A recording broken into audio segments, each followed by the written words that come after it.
What's up, y'all? Back with another business talk, and as usual, I attempt to stimulate your mind, baby.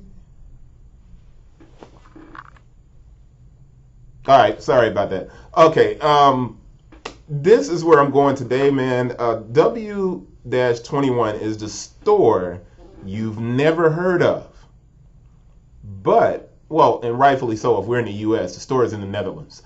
Well, it's in Denmark. I guess that's the Netherlands. All right. Anyway, what's up, y'all? Back with another business talk, and this time we're diving into something for my small business crew.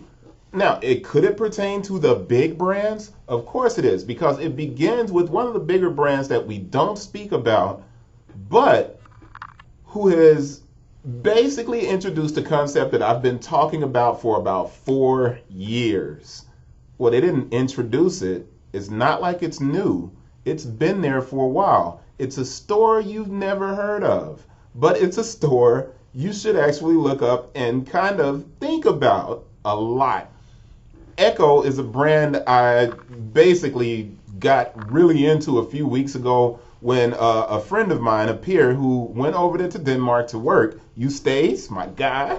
Thanks for introducing me again, because the more I dig, the more I find.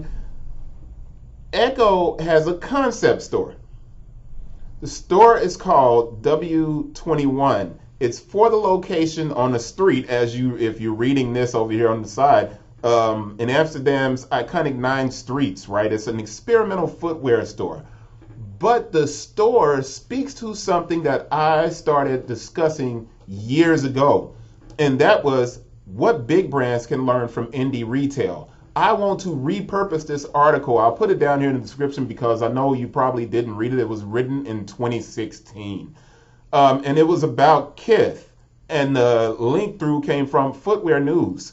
But what's important here was this paragraph, and I said if we only analyze, and I was talking about Saucony and the fact that Saucony had these amazing lifestyle shoes, but only when they did a collab that they reached the market.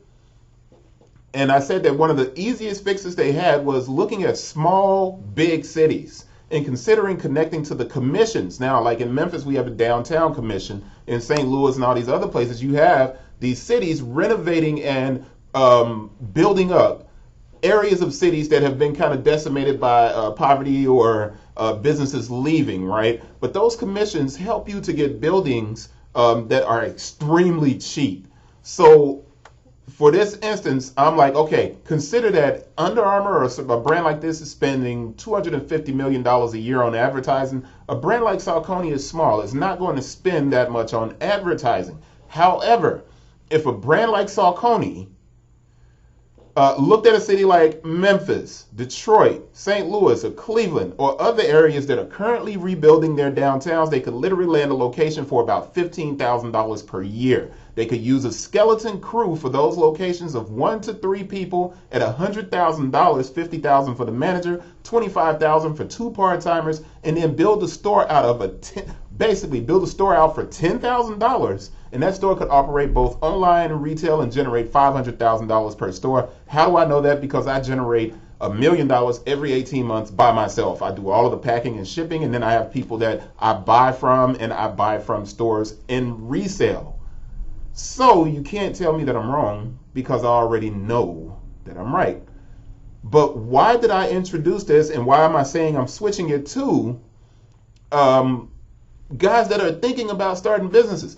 When this quarantine ends, and I'm going to go back to ECCO in a second, when this quarantine ends, somebody on LinkedIn, I can't even think of the name right now, but he was dead right. He was like, dude, we are going to go out, and we are going out in like force. I'm going to be fly as hell. I'm going out to eat.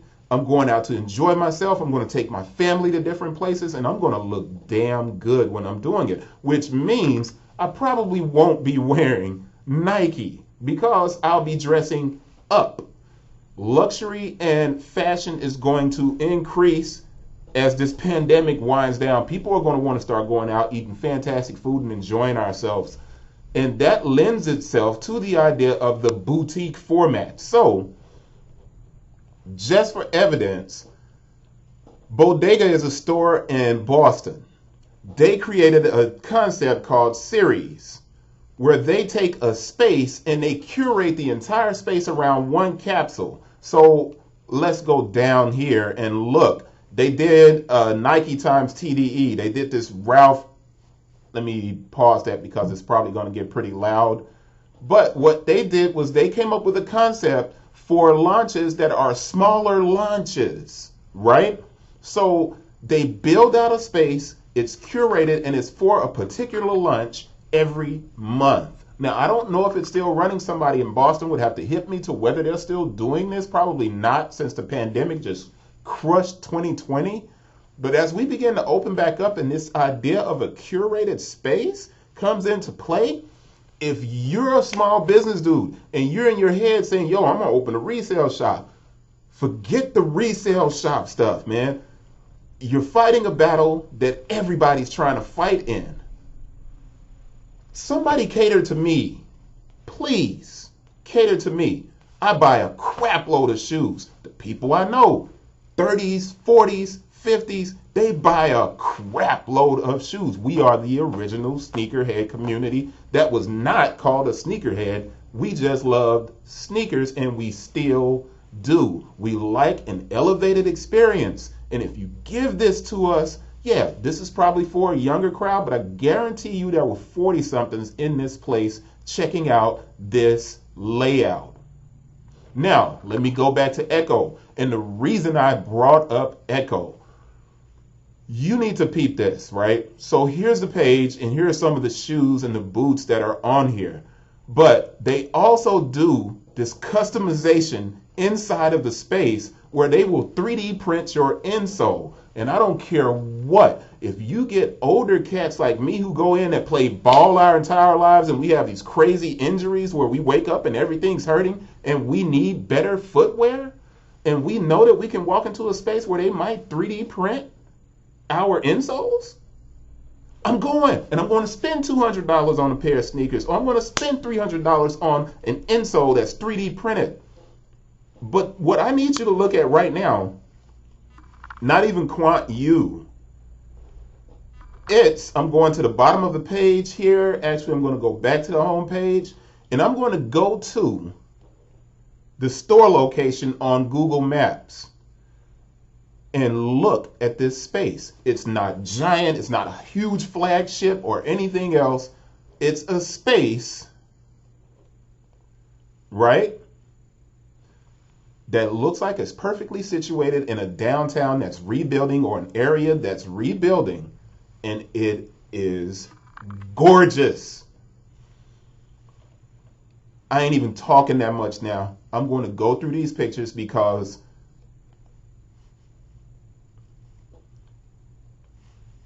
I don't even have to say anything, man. I mean, I am going to say something, but look at this, man.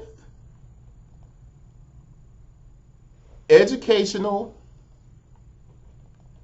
curated, beautifully organized, merchandised, excellent. Now remember, that's the front door right there. This is the same space, and there's a small loft upstairs. If your space looks like this, you're not just selling to a teenager.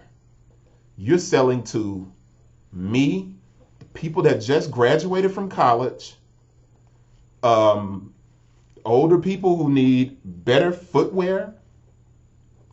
You are looking at changing the game with smaller retail spaces. This is dope.